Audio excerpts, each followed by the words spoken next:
Hey, so as I mentioned in the previous video, this one is going to be about the past tenses in English, or more specifically, actually, to be correct, the tenses in English that we use to speak about the past. How many are they? Do you remember? 5. We have 5 of them. 4 of them are past tenses, and one of them is actually a present tense that we can sometimes use to talk about the past. Now I'm going to share my screen and get straight to the point. So those 5 tenses, come on, change slide, are the past simple, the past continuous, the past perfect simple, the past perfect continuous, and last but not least, the present perfect simple. And I'm going to go over each one of them and give you some examples to help you understand them. So why do we use the past simple? This is the easiest one of all, but a lot of people still make mistakes with it. Well, we use it to, and remember those words, to talk about specific past actions, or I stopped for a second because I thought, well, it would be better to say one specific past action, one action that you can just pin on the timeline. Like imagine you have a timeline here and you know when exactly this action happened. You can say like yesterday or last week or last month, this action happened. I did that at that point on the timeline. And that word when the action happened is really important because that's what distinguishes the past simple from the present perfect simple. And we'll talk about that later. So the past simple is about finished actions, and we need to know when they happened. But sometimes instead of saying exactly when the action happened, we might just need to create some context around the action. Like yesterday, when I was driving on the highway, something very interesting happened. So together with yesterday, I also have some context when I was driving on the highway. Around this content, and this past action in the past simple is with this context around it.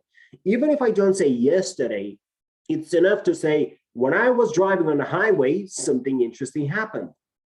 And now I will expect you to know when I was on the highway. You probably know that from the context of the conversation already. But that context also allows me to deliver that action, to express it in the past simple. The same thing happens when we say, when I was a student, I played a lot of basketball. So when I was a student, it doesn't give an exact idea when exactly the action happened, but it gives you this idea of like the context around the action. Now, the other bullet point is to talk about somebody who is no longer alive. And that's usually people and pets that we're talking about. That's so simple, so short. There's nothing really to explain here. And it is the way it is. Dead people, it's always in the past simple. That's it. No present tenses for those cases. The next bullet point, to talk about things older than us. And now this is very subjective. If you're 5, you've been alive for 5 years. If you're 35, you've been alive for 35 years. So older than us is very subjective. But English really works that way. Anything that happened before you were born is considered history from your perspective. And so everything that is history, objectively speaking or subjectively speaking, regarding to your age, is talked about in the past simple. So whenever you think about, is this history? Is this a historical thing? Did it happen before I was born? If the answer is yes, then use the past simple. And I will give an example here, and that example will actually apply to both the second and the third bullet point. An example with Napoleon. Napoleon went to many countries around Europe. I'm not saying when he did it because this is already a historical thing. It was way before I was born. And also, Napoleon is not alive anymore. So the only tense I can use to talk about his past, his life, will be the past simple. So I don't need to say when he went to those countries. It just doesn't apply to them anymore. While if I talk about my experience, my own experience with visiting other countries, I will say, I have been to many countries. I have visited many countries, because this action, the same action, visiting other countries, now applies to my life. And for this, we need to use a different tense. But if it's only in the past, and we're talking about a person who's not alive anymore, past simple. And the last bullet point now, to tell a story with many actions that happen one after another. So we have a sequence of actions, a series of actions that chronologically happened one after another. Just like, this morning, I wake up at 7, I got up, I got dressed, I went to make coffee, I had breakfast, and then I left. Something like this, a series of actions, and all the time we use the past simple for them. And we don't need to mention when exactly each of the actions happened. Now, the next tense that I will talk about is the past continuous. And while the past simple is about this action that happened at a specific moment in the past, and it happened and it finished, the past continuous is obviously about a continuous action, an action in progress that was in progress inside of a specific moment or period in the past. And what I like to say is it's like we have a time machine with that little window. And if it's right now and you're inside of the time machine and you're looking at the current moment, something is happening inside of that moment. So through the window, you see now and you see me talking, and you will say, he is talking. I see that he is talking right now.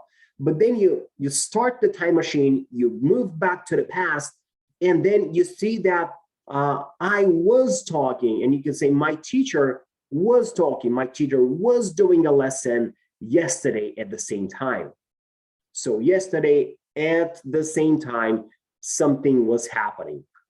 The logic is exactly the same as the logic of the present continuous, which is to have an action in progress inside of a time window. That's all you need. That's it.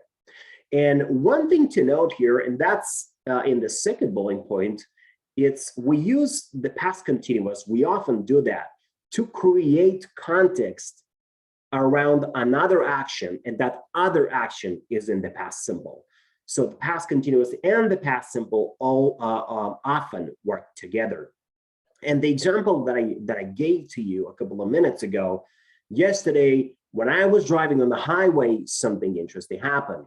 So when I was driving on the highway is the context, and it's in the past continuous. Something interesting happened is the more important action, the main action, and it's in the past simple. We move on to the past perfect simple. But by the way, a couple of slides later, we will look at the past perfect continuous as well. And then I will tell you something about the difference between the past continuous and the past perfect continuous. It's actually easy to get. You just need a little bit of help for that. Now, the past perfect simple. Well, we've already mentioned how the past simple is like a pin on the timeline when something happened, a very specific action that happened at a very specific time on the timeline.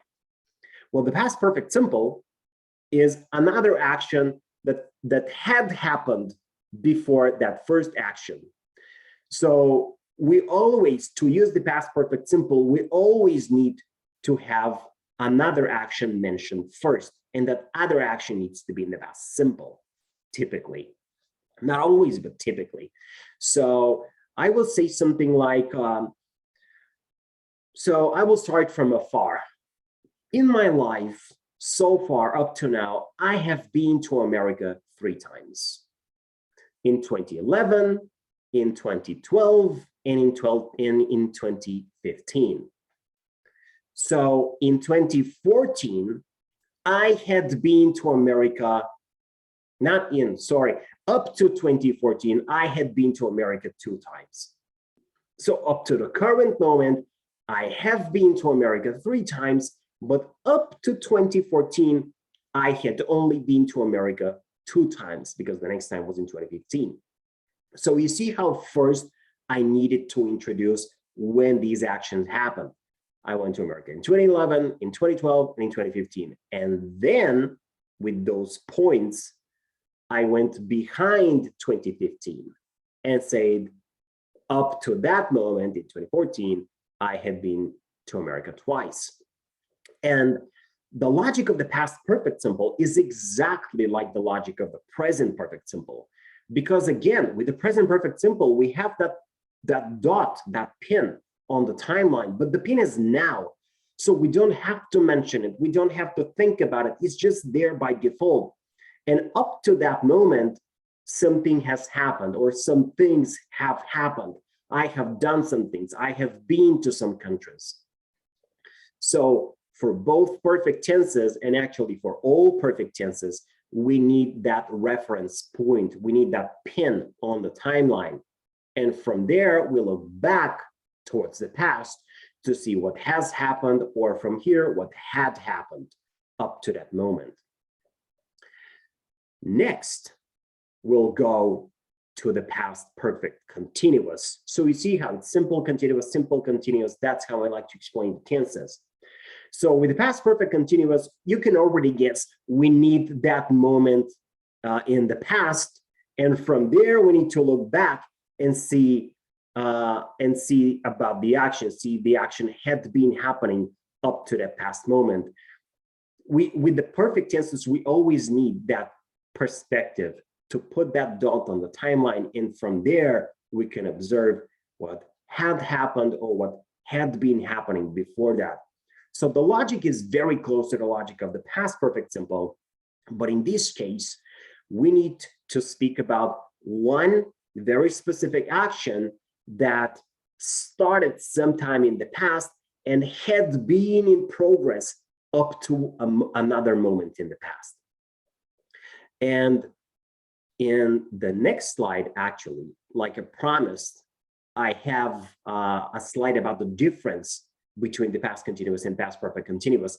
And now with a couple of examples, I will help you understand the difference between those two continuous tenses. So if you focus on the first bullet point right here, when you're using the past continuous, it's like saying, I was in the middle of something, like inside of that time window, I was in the middle of something, I was doing something. Like in the example, I was already working on the project when John offered to help me. We don't know for how long, that's not important. All that is important is that I was already in the middle of it. I was already working on it when John offered to help me. And it all happened inside of that window. With the past perfect continuous, on the other hand, we express how an action had been in progress up to that moment. So we often also mention how long that had been happening up to that past moment. Look at the example. It's very similar to the first sentence, but the tense is different. I had already been working on the project for 1 week when John offered to help me. So again, John offered to help me here. This is our reference point in the past. But up to that moment, I had already been working on the project for 1 week. So you see what the difference is between the past continuous and the past perfect continuous? The past continuous is inside of that time window. I was already in the middle of it. Well, with the past continuous, we say, up to that moment, from that perspective, I had already been doing it for an hour, or I had already been doing it for a week. It had already been happening for a while. That's the difference. And I hope those two examples helped you understand the difference between the tenses. And now we get to the last tense on our list, which is the present perfect simple. And there's a reason for the brackets that you see on the slide to talk about the past. And that's why this tense is actually the fifth one, the last on my list, because the present perfect simple is the only tense in English that is a hybrid tense in the world of the present and the past tenses, because this is the only tense that you can use to talk about the present or about the past, depending on what you're talking about in the whole experience, the whole action.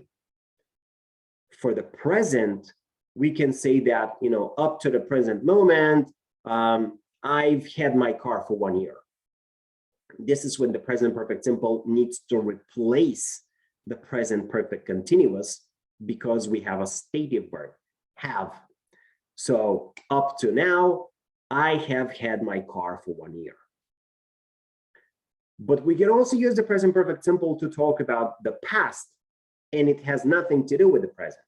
Like, I have been to America 3 times. It's also up to now. It's also like from my current perspective. But those 3 occasions, those 3 times when I went to America, they do not exactly touch the current moment. So that's why we can use this tense for those, both worlds. And that's why I call that a hybrid tense. So we use the present perfect simple to talk about the past in general. And that's why this is different from the past simple. Remember, the past simple was that dot on the timeline, that specific action. We know when it happened and we know it's finished. Well, with the present perfect simple, we don't know when the action happened, or we don't care. It's not important to mention it. Like, I have been to America 3 times is just the general information that the action has happened, but it's not important when. If I want to say when it happened, I need to change the tense to the past simple. I went to America in 2011, in 2012, and in 2015. That's the way these 2 tenses work.